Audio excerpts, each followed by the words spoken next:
Hello students, আজি আমি class 9 দশলকৰ ৰৈখিক সমীকৰণৰ question number 6 আৰু 7 কেইটামান অংকৰ বিষয়ে আলোচনা কৰিম। ওকে, এতিয়া আমি প্ৰথমে question number 6 ৰ বিষয়ে আলোচনা কৰোঁ। question number 6 ত দিছে যদি এটা স্থিৰ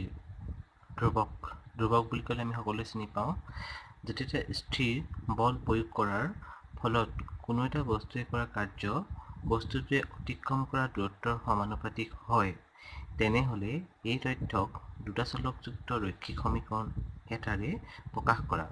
কি কৈছে, এটা স্থিৰ বল প্ৰয়োগ কৰাৰ ফলত কোনো এটা বস্তুৱে কৰা কাৰ্য, তোমালোকে বল আৰু কাৰ্য সম্বন্ধটো জানা, আৰু এইটোও জানা চাগে বল বস্তুটোৱে কৰা কাৰ্য W বুলি লওঁ আমি, হয়নে? ফিজিক্সত পঢ়িছোঁ আমি, বস্তুটোৱে কৰা কাৰ্য W ইজ ইকুৱেল টু বস্তুটোৰ ওপৰত প্ৰয়োগ কৰা বল সমান বস্তুটোৱে অতিক্ৰম কৰা বল এটা প্ৰয়োগ কৰাৰ পিছত বস্তুটোৱে যিটো ডিষ্টেঞ্চ অতিক্ৰম কৰিব, ডিছপ্লেচমেণ্ট মানে অতিক্ৰম কৰা দূৰত্ব, work is equal to force into displacement. এতিয়া আমাক ইয়াত কৈছে যে স্থিৰ বল প্ৰয়োগ কৰাৰ ফলত, স্থিৰ বল এটা প্ৰয়োগ কৰিছে আৰু তাৰ ওপৰত কি কৈছে, বস্তুটোৱে কৰা কাৰ্য বস্তুটোৱে অতিক্ৰম কৰা দূৰত্ব, বস্তুটোৱে কৰা কাৰ্য বস্তুটোৱে যিমান কাৰ্য কৰিব, যদি 5 একক কাৰ্য কৰে অতিক্ৰম কৰা দূৰত্বটো কি হ'ব, 5 একক হ'ব। মানে দুইটা কি হৈছে সমানুপাতিক বুলি কৈছে, গতিকে দুইটা কি হ'ব, সমান হ'ব। তেনেহলে এই তথ্যক দুটা চলকযুক্ত ৰৈখিক সমীকৰণ এটাৰ প্ৰকাশ কৰা, আৰু স্থিৰ বলটো আমাক কি ল'ব কৈছে, 5 একক ল'ব কৈছে। ওকে, স্থিৰ বলটো আমাক কিমান ল'ব কৈছে, 5 একক ধৰি ইয়াৰ এটা লেখ অংকন কৰা, তদুপৰি এই লেখৰ পৰা বস্তুটোৱে কৰা কাৰ্য কিমান হ'ব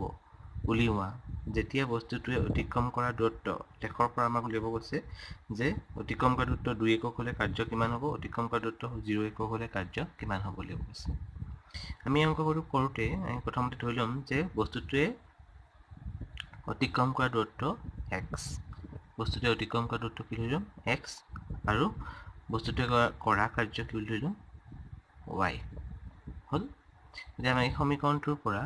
বস্তুটোৱে কৰা কাৰ্য কিমান লৈছোঁ, আমি y লৈছোঁ ইয়াত, হয়নে? আৰু ইয়াৰ পৰা বস্তুটো অতিক্ৰম কৰা দূৰত্ব কিমান হয় x, আৰু ইয়াত প্ৰয়োগ কৰা বলটো আমাক কি বুলি কৈছে, ইয়াত 5 একক কৈছে, সেইকাৰণে এইটো কি হ'ব, 5 হ'ব। ওকে, তাৰমানে y ইকুৱেল টু আমাৰ কি হ'ব, সমীকৰণটো 5 ইনটু x, মানে y ইকুৱেল টু 5x। কি কৈছে বুজি পাইছানে? এতিয়া আমি উত্তৰটোলৈ আহোঁ কুৱেশ্যন নম্বৰ 6ৰ। মই তোমালোকক প্ৰশ্নটো পঢ়ি দিছিলোঁ ইতিমধ্যে। আমি সেইকাৰণে ধৰি ল'লোঁ, ধৰা হওক বস্তুটোৱে অতিক্ৰম কৰা দূৰত্ব কি বুলি ধৰি ল'লোঁ, x একক, মই কিতাপত কৰি দেখাইছিলোঁ, আৰু কাৰ্যটো আমি কি ধৰি ল'লোঁ, y একক হ'ল। তেতিয়া প্ৰশ্নমতে আমাৰ কি হ'ব, y ইকুৱেল টু 5x, কাৰণ w is equal to f পূৰণ কি হয় d, আৰু প্ৰশ্নটো w মানে কাৰ্য মানে আমি y লৈছোঁ, সেইকাৰণে ইয়াত y লিখিছোঁ। অতিক্ৰম কৰা দূৰত্ব d মানে আমি লৈছোঁ x, সেইকাৰণে x লিখিছোঁ, আৰু আমাক প্ৰশ্নত স্থিৰ বল কিমান দি ল'ব কৈছে, 5, চ' সেইকাৰণে y ইকুৱেল টু 5x হ'ল, এইটো 5 ল'ব কৈছে, y 5x, মানে y ইকুৱেল টু 5x হ'ল। এতিয়া আমাৰ সমীকৰণটো পাই গ'লোঁ। আমি এটা বক্স বনাই ল'লোঁ ইয়াৰ পৰা গ্ৰাফ আঁকিবৰ কাৰণে। ইয়াত আমি 0 বহালোঁ x ত 0 বহোৱাৰ লগে লগে yটো কি হ'ব, 0 হ'ব। x ত 2 বহালে 5 2 গুণ 10 হ'ব y, আৰু x ত -1 বহালোঁ, আৰু y কি পালোঁ, -5। ওকে, আমি এই স্থানাংককেইটা লৈ আমি গ্ৰাফ আঁকিম এতিয়া। এডাল x অক্ষ, এডাল y অক্ষ, মই 1 একক দূৰত্বত বিন্দুবোৰ বহাই ল'লোঁ হ'ল। আমাৰ প্ৰথম বিন্দুটো কি আছিলে, 0 0 0 0 বিন্দুটো লৈ পেলাই আমি ইয়াত বহালোঁ, মূল বিন্দুত পৰিলে। ওকে, তাৰপিছৰ বিন্দুটো আছিলে 2 10, এইফালে 2 একক গ'লোঁ, আৰু ইয়াত 10 একক গ'লোঁ, আমাৰ বিন্দুটো ইয়াত হ'ল 2,10। তাৰপিছত আছে -1 -5, x অক্ষত -1 আৰু y অক্ষত -5 আহিলে, ইয়াত -1 -5 হ'ল, আৰু বিন্দুকেইটা সংযোগ কৰিলে আমি y ইকুৱেল টু 5x লেখডাল পালোঁ। ওকে, প্ৰশ্নটোত আৰু এটা কথা কৈছিলে যে লেখৰ পৰা দেখুওৱা যে যদি বস্তুটোৱে অতিক্ৰম কৰা দূৰত্ব 2 একক হয়, তেন্তে কাৰ্য কি হ'ব। বস্তুটোৱে অতিক্ৰম কৰা দূৰত্ব 2 হ'লে বিন্দুটো কি হয়, 2 10, মানে এইটো অতিক্ৰম কৰা দূৰত্ব, আৰু এইটো কি হয়, কাৰ্যটো কিমান হ'ব, 10 একক। আমি কাৰ্যটো y বুলি লৈছোঁ, সেইকাৰণে অতিক্ৰম কৰা দূৰত্ব x ইকুৱেল টু 2 একক হ'লে কাৰ্য y ইকুৱেল টু কিমান হ'ব, 10 একক। ওকে, আৰু যদি অতিক্ৰম কৰা দূৰত্ব x ইকুৱেল টু 0 একক হয়, 0 মানে মূল বিন্দুত পৰিব, ইয়াত x শূন্য আৰু y কি হয় শূন্য সেইকাৰণে বস্তুটোৱে কৰা কাৰ্য কি হ'ব শূন্য একক মই হয়তো y টো 0 কেলে লিখিছো বুজি পাইছা চাগে ইয়াত x টো কি লৈছো অতিক্ৰম কৰা দূৰত্ব আৰু y টো কি লৈছো কাৰ্য হয় নহয়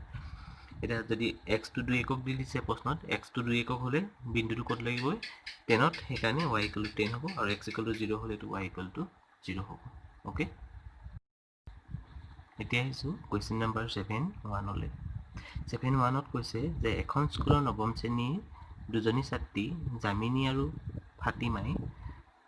একেলগে ভূমিকম্প আক্ৰান্তসকলৰ বাবে প্ৰধানমন্ত্ৰীৰ সাহায্য পুঁজিলৈ 100 টকাৰ বৰঙণি আগবঢ়ালে দুয়োগৰাকীয়ে মিলি পেলাই 100 টকা দিছে কোনগৰাকীয়ে কিমান টকা দিছে আমি সেইটো নাজানো এটা আমাৰ অজ্ঞাত হয় এই তথ্যক সিদ্ধ কৰাকৈ এটা ৰৈখিক সমীকৰণ লিখা এটা ৰৈখিক সমীকৰণ লিখিব গৈছে আৰু লগতে তাৰ কি লিখিব গৈছে লেখ লিখিব গৈছে আৰু কৈ দিছে যে তেওঁলোকৰ বৰঙণি x টকা আৰু y টকা বুলি ধৰি ল'ব গৈছে জামিনী আৰু ফাতিমাই দুয়োগৰাকীয়ে মিলি পেলাই 100 টকা বৰঙণি আগবঢ়াইছে ভূমিকম্পৰ আক্ৰান্তসকললৈ হয়নে তাত কোনগৰাকীয়ে কেইটকা দিছে সেইটো আমি নাজানো যদি এগৰাকীয়ে 70 টকা দিয়ে তেতিয়াহ'লে এগৰাকীয়ে 30 টকা দিব যদি এগৰাকীয়ে 50 টকা দিয়ে আনগৰাকীও কি দিব 50 টকা দিব আমি কোনগৰাকীয়ে কিমান দিছে সেইটো নাজানো সেইকাৰণে আমি ধৰি ল'ম যে জামিনীয়ে দিছে x টকা আৰু ফাতিমাই কিমান দিব y টকা ওকে আৰু দুয়োগৰাকীয়ে মুঠ মিলি পেলাই কিমান হৈছেগে x + y = কিমান হ'বগে 100 আমাৰ সমীকৰণটো হ'ব এইটো আৰু ইয়াৰ পৰা আমি এটা লেখ অংকন কৰিব লাগিব ওকে আহা আমি এটা উত্তৰটো কৰো ধৰা হওক লেট বুলি লিখিব পাৰো আমি ধৰা হওক জামিনী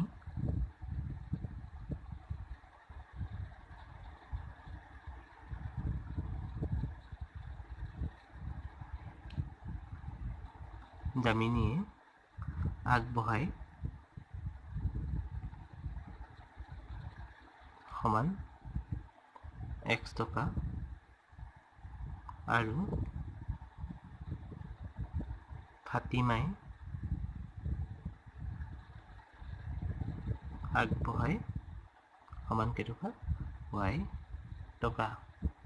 হয় প্ৰশ্নমতে কি হ'ব প্ৰশ্নমতে দুয়োগৰাকীয়ে মিলি কিমান বঢ়ায় আগবঢ়ায় 100 টকা তাৰমানে x + y = 100 এইটো হৈছে আমাৰ দুটা চলকৰ ৰৈখিক সমীকৰণটো হয়নে ইয়াৰ বাবে আমাক গ্ৰাফ আঁকিব কৈছে গতিকে আমি এটা গ্ৰাফ আঁকিবৰ কাৰণে সমীকৰণটো অদল বদল কৰি লওঁ x = কি হ'ব 100 - y ইয়াত আমি এটা বক্স বনাব লাগিব গ্ৰাফ আঁকিবৰ বাবে ওকে এতিয়া ইয়াত আমি গ্ৰাফ চাবলৈ দুটা ঘৰ ৰাখি লৈছোঁ মাত্ৰ x এটা y আমি এটা x ৰ শূন্য মানৰ কাৰণে উলিয়াম আৰু আনটো কিহৰ কাৰণে উলিয়াম y শূন্য মানৰ কাৰণে যদি আমি ইয়াত y = 0 বহাওঁ তেতিয়াহ'লে x = কি হ'ব 100 আৰু যদি ইয়াত আমি y = 100 বহাওঁ y = 100 বহাওঁ তেতিয়াহ'লে x = কি হ'ব 0 হ'ব এই তথ্যটোৰ সহায়ত আমি গ্ৰাফটো ড্ৰ কৰিম আমি এতিয়া বিন্দুসমূহ লেখ কাগজত উপস্থাপন কৰোঁ প্ৰথম বিন্দুটো আছে 100, 0 100 বুলি ক'লে x = 100 ইয়াত হ'ব 0 ইয়াতে পৰিব হয়নে আৰু দ্বিতীয় বিন্দুটো আছে 0, 100 বুলি ক'লে x = 0 y = 100 ইয়াত পৰিব বিন্দুটো আমি এই বিন্দুটা সংযোগ কৰি দিলে আমি লেখডাল পাই যাম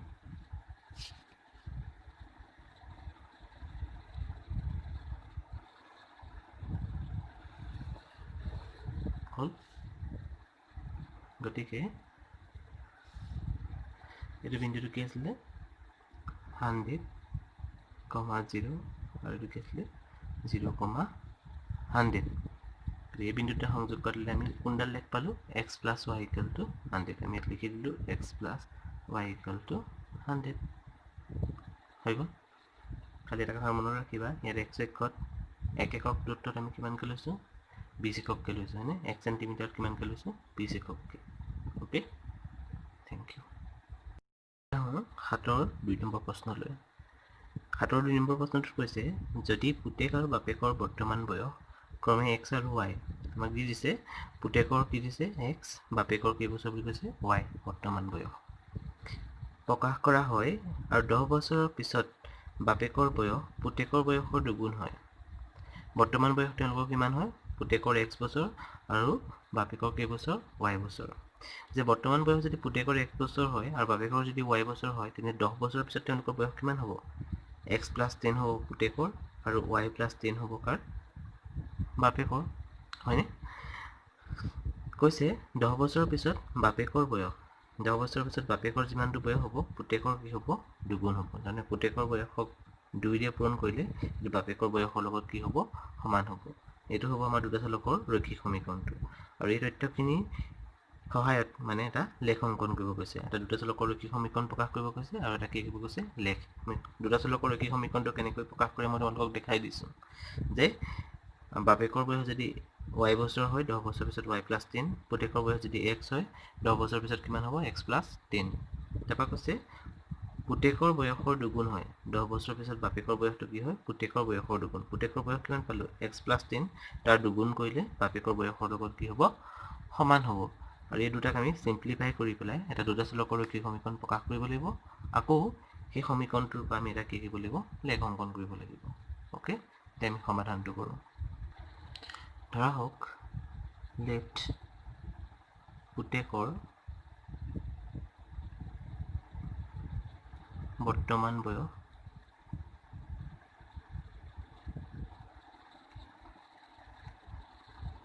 সমান কিমান বছৰ x বছৰ আৰু বাপেকৰ বৰ্তমান বয়স কিমান হ'ব y বছৰ আমাক কি বছৰৰ পিছত কৈছে 10 বছৰৰ পিছত 10 বছৰৰ পিছত পুতেকৰ বয়স কিমান হ'ব x + 10 বছৰ আৰু বাপেকৰ বয়স 10 বছৰৰ পিছত কি হ'ব y + 10 বছৰ হয় এতিয়া according to question মানে প্ৰশ্নমতে কি কৈছে প্ৰশ্নমতে কৈছে যে 10 বছৰৰ পিছত বাপেকৰ বয়স যিমান হ'ব পুতেকৰ বয়সৰ কেইগুণ হ'ব দুগুণ মানে পুতেকৰ বয়সক যদি দুগুণ কৰোঁ 10 বছৰৰ পিছত যিটো বয়স হৈছে তাৰ দুগুণ কৰিলে বাপেকৰ বয়সৰ কি হ'ব সমান হ'ব এইটো হৈছে আমাৰ সমীকৰণটো ইয়াক আমি সিম্পলিফাই কৰোঁ 2x + 2 গুণ 20 = y + 10 2x = y + 10 মাইনাছ কি হ'ব 20 হ'ব implies x = y plus sorry এইটো বিয়োগ কৰি কিমান হ'ব -10/2 আমি সমীকৰণটো এইটো আমি বনাই ল'লোঁ আৰু ইয়াক আমি সিম্পলিফাই কৰি এইটো পালোঁ ইয়াৰ পৰা আমি লেখাংকন কৰিবৰ কাৰণে বক্স তৈয়াৰ কৰিম ওকে সেইকাৰণে মই এইটো আকাৰলৈ নি ল'লোঁ x = y - 10/2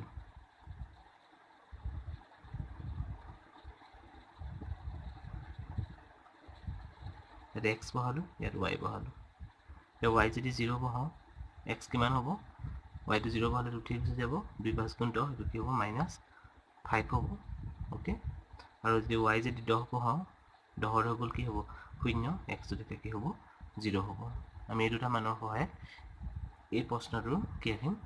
লেখটো অংকন কৰিম এতিয়া আমি লেখ কাগজত বিন্দুসমূহ উপস্থাপন কৰোঁ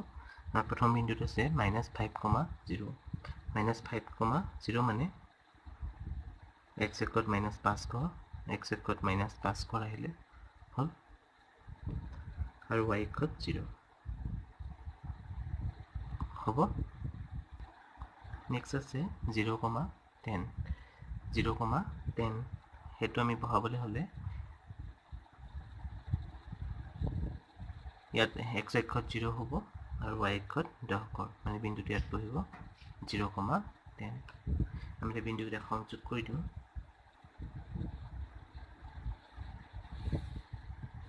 হয়নে এডাল হ'ব আমাৰ নিৰ্ণয়